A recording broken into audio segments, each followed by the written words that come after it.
तो अब ये सारी सबकॉन्शियस माइंड के लाइव एक्सपेरिमेंट जब आप पे आते हैं या आप भी देखते हो तो आपको रियलाइज होता है, ये रियलाइज भी नहीं तो आप लिटरेचर पढ़ते हैं तो हमेशा से सबकॉन्शियस माइंड ये सारी चॉइसेस हमारे ले रहा होता है।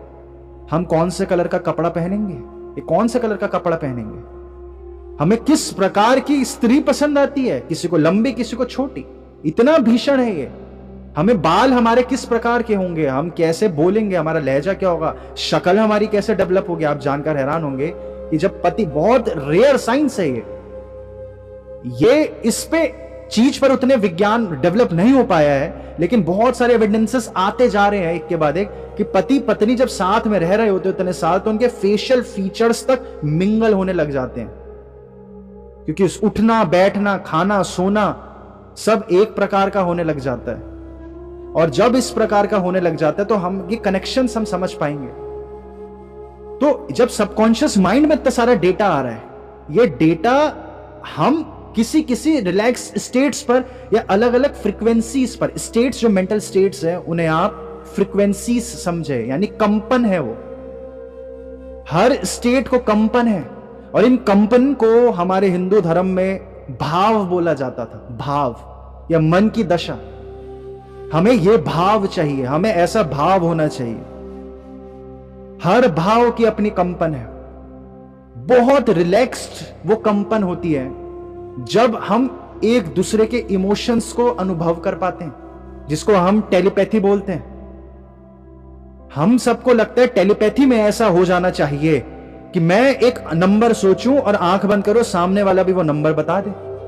मैं एक गाना सोचूं और सामने वाला भी वो गाना सुन के मुझे बता दे कि तुमने ये सोचा, ये टेलीपैथी हो गई। लेकिन लैंग्वेज अलग है टेलीपैथी की। टेलीपैथी इंपैथी की लैंग्वेज है। हम भाषा क्यों उपयोग करते हैं? हम भाषा इसलिए उपयोग में लाते हैं कि अंत में हम सामने वाले मनुष्य को यह बता पाए कि हम क्या महसूस कर रहे हैं। हमें दर्द हो रहा है तो हम क्विकली उसे बता पाए कि हमें दर्द हो रहा है, वो समझ जाए कोड वर्ड्स, दर्द का ये कोड वर्ड है। या फिर दूसरा विधि, आप जैसे गूंगा होता है कोई इंसान, बोल नहीं पा रहा है तो साइन लैंग्वेज में बात करता है, तो इशारों में बताएगा मुझे हार्ट अटैक आ रहा है। लेकिन सुनने वाला, क्योंकि लोअर फ्रीक्वेंसीज की कम्युनिकेशन को अंडरस्टैंड करने की एबिलिटी खोता जा रहा है, अलग अलग इमोशंस को डिफरेंशिएट करने की एबिलिटी हम खोते जा रहे हैं। हमारे इमोशंस को कंपार्टलाइज कर दिया गया है, जो अंग्रेजी का शब्द है, यानी कि कंपार्टमेंट्स में बांट दिया गया हमें इमोशंस को। अच्छा, तुम्हें ये 100-150 प्रकार के फीलिंग्स और इमोशंस हैं, इसको डिप्रेशन बोल दो। ये 100-150 प्रकार के इमोशन है, इसको हैप्पीनेस बोल दो। लेकिन हर इमोशन बहुत डिफरेंट है, हर इमोशन की अलग कंपन है। और लैंग्वेज जो टूल बना है उसका मकसद आप कभी ध्यान में समझे, गहराई पे उतरे या लिटरेचर पढ़े या खुद के अंदर उतरे, दोनों बार आप सेम जगह पहुंचेंगे। तो वो लिटरेचर भी यही कहता है और आपका खुद का अनुभव भी ये आपको स्पष्ट दिखा देगा कि लैंग्वेज हम इसलिए यूज करते हैं कि सामने वाला समझ पाए कि मेरी क्या स्थिति है, मुझे प्यास लग रही है, भूख लग रही है, नींद आ रही है, दर्द हो रहा है। ये सारी भावनाएं हम किसी तरह सामने वाले को पहुंचा दें, ये लैंग्वेज के जरिए हम करते हैं। लेकिन एक और लैंग्वेज है, वो है इमोशंस की लैंग्वेज। अगर हम सामने वाले को कम्युनिकेट कर पाए कि मुझे सर दर्द है, और सामने वाला इतना एम्पैथी हो उसके अंदर, इतनी संवेदना हो उसके अंदर कि वह आपके हर एक आंखों के मूवमेंट को देखकर समझ जाए कि इसकी आंख अलग प्रकार की हिल रही है, इसके बोलने के लहजे में, जो लाउत्जू ने पूरा विज्ञान बताया कि इंसान की आवाज से तुम उसकी स्थिति बता सकते हो, उसकी फिजियोलॉजी बता सकते हो, उसके बोलने के लहजे में ऊर्जा है कि नहीं है, इसको थकान है। अगर आप में से कई लोगों ने ध्यान करा होगा इन चीजों पे, नहीं करा होगा तो आज से करिए। आप कभी किसी से बात करते हैं तो उसके बोलने के लहजे में आपको फर्क दिख जाएगा। अगर उसमें थकान है और रात भर नहीं सोया तो आपको आंखों का तो फर्क दिखता आया होगा, किसकी आंखें सूज गई, किसी के गड्ढे पड़ गए आंखों के नीचे। लेकिन ऐसी भावना और भाषा बदलती रहती है। आप सुनते होंगे कि बीपी लो है, तो बीपी लो है तो हम पूछते हैं सुबह से नाश्ता नहीं करा क्या? यही इसकी गहराइयों को, इसी की इतना कॉम्प्लेक्स है और इतना विशाल विज्ञान है कि जो इन विज्ञान पर अपना ध्यान लगाता है तो वो सामने वाले के आईब्रो का मूवमेंट, आंखों के नीचे आई बैग्स, बोलने की आवाज, नोज की शेप, चीक की शेप, गालों की शेप भी हर चीज का एक्सप्लेन करती है। हम बस इस चीज को पढ़ा नहीं होता हमने कभी। तो ये सारी लैंग्वेजेस है। जो पल पल बदलती है। जैसे शब्द हर सेकंड बदल रहे हैं, वैसी हर पल आपकी बारीकियां बदल रही होती हैं, हर पल। लेकिन हम ट्रेंड नहीं होते, हम सिर्फ भाषा की को इंटरप्रेट करने के लिए ट्रेंड है। तो हमें लगता है टेलीपैथी भाषा से ही होनी चाहिए। लेकिन जब आप इन चीजों की गहराई पर और उतरेंगे, बहुत सारा विज्ञान है इसके अंदर, तो आपको एहसास होगा कि भाषा सिर्फ लैंग्वेज की नहीं है, इमोशंस की है, जो कि हम एम्पैथी के जरिए अनुभव कर सकते हैं, जो कि सिर्फ तब संभव है, ये वाली टेलीपैथी। और यही टेलीपैथी होती है जो आंख बंद करके ध्यान लगाते हैं और गौतम बुद्ध समझ जा रहे हैं कि उसके शिष्यों के साथ क्या हो रहा है, उनके शिष्यों के साथ किस दशा में उनके शिष्य। तो वो होता है रिलैक्सेशन के दौरान ही आप इन छोटे छोटे फर्कों को समझ पाते हैं। इमोशंस को आप रिलैक्सेशन के दौरान ही अनुभव कर सकते हैं। रिलैक्सेशन को आप इस प्रकार से समझो, एंजाइटी के स्टेट्स को आप इस प्रकार से, दोनों स्टेट्स को आप भिन्न करके देखें ताकि ज्यादा गहराई से आप समझ पाएं। हम लोगों की क्या कोशिश है, हम माइंड से इमोशंस और फीलिंग्स को खोजना चाहते हैं। ये कुछ इस प्रकार का है कि एक बार शिव, जो हमारे ईश्वर हैं, हिंदुइज्म में जो ईश्वर हैं शिव, उनके वहां पर केस आया, क्योंकि शिव जज का काम भी करा करते हैं। उन पे केस करा अंधेरे ने कि जो सूर्य है ये मेरी जान के पीछे पड़ गया है, मैं कहीं निकलता हूं ये मुझे नष्ट करने पर तुल गया है। और ये बात जब शिव और इंद्र को पता चली तो सूर्य देवता को उन्होंने बुलाया कि तुम्हारे ऊपर केस आया अंधेरे का। तो सूर्य को जब बुलाया, कटघरे में खड़ा करा गया, तो सूर्य देव ने बोला, अंधेरा ये क्या चीज होती है, मैंने तो आज तक नहीं देखा अंधेरा क्या होता है, ऐसा कुछ होता भी है इस पृथ्वी पर। क्योंकि सूर्य और अंधेरा इतनी विपरीत चीजें हैं, एग्जैक्ट अपोजिट, कि एक की अगर एक उपस्थित है, सूर्य उपस्थित है, तो अंधेरा मौजूद नहीं हो सकता। ठीक वही स्थिति है कि अगर माइंड मौजूद है तो दूसरी हमारी रिलैक्सेशंस के स्टेट्स मौजूद नहीं हो सकती। ये अनुभव, फीलिंग्स को, भावनाओं को महसूस करने की, भावनाओं के ज्ञान को इंटरप्रेट करने की, समझने की हमारी नॉलेज एग्जिस्ट नहीं कर सकती। तो बिल्कुल विपरीत चीजें हैं। Mind fear, anxiety, memory, judgement, ये सारी चीजें हैं। और माइंड हायर फ्रीक्वेंसीज पर है। नींद में माइंड गायब हो रहा है, इसलिए हम सो पाते हैं। अगर आपको बिजली के कुछ एक प्रकार के फ्रीक्वेंसी डाल दी जाए, आप सो ही रहे हो, जो वैज्ञानिकों के एक्सपेरिमेंट्स करे थे, जो हमने पिछले कुछ क्लासेस में आपको बताए भी थे, ये लोगों के सरों में मोबाइल फोन बांध दिए और लोगों को सुलाया। ये जब नोकिया 6110, जो ये फोन था, जब इस फोन पे हुए थे एक्सपेरिमेंट, जब नए नए फोन्स आए थे, कि क्या फोन्स का इंसानों के स्लीप पर कुछ इफेक्ट पड़ता है। तो सरों पर पट्टी से नोकिया 6110 ये फोन बांध दिया, और लोग जब सोए तो उन्होंने रिमोट से उस फोन को ऑन करा और ऑन करके कॉल लगाई गई। जैसी वो कॉल लगाई गई, लोगों की ब्रेन की फ्रीक्वेंसीज अप उठ गई, जो कि उठना ही होता है, वो तो इफेक्ट है ही। खैर, फ्रीक्वेंसीज हाइयर हो गए, लोग अपने आप उठ गए नींद से। कुछ हुआ नहीं, कोई आवाज नहीं आई, कुछ भी नहीं हुआ, लोगों की नींद खुल गई। सिर्फ फ्रीक्वेंसीज उठानी है लोगों की। तो इसी वजह से ये जो WHO, ये सारे एक्सपेरिमेंट्स, WHO के, एम्स के एक्सपेरिमेंट, ICNIRP के एक्सपेरिमेंट्स, ये बताते हैं कि कैसे रेडिएशंस आपके मस्तिष्क को उत्तेजित करता है, तो स्लीप साइकिल भी डिस्टर्ब होगी। ये बहुत बड़ा साइड इफेक्ट है इंसोम्निया, ये रेडिएशंस का। तो आप ये समझें कि कैसे रेडिएशंस हमारे मन को एक्साइटेड रखती हैं, और ये एक्साइटेड स्टेट्स, ये माइंड के स्टेट्स, हायर स्टेट्स। तो माइंड एक्टिव रहेगा तो हम सो नहीं पाते, और सो नहीं पाते तो मेडिटेशन तो हम भूल जाएं। फिर मेडिटेशन कैसे पहुंचे हम उस स्थिति पर, रिलैक्सेशन की स्थिति पर कैसे पहुंचे, वो इसके आगे हम समझेंगे।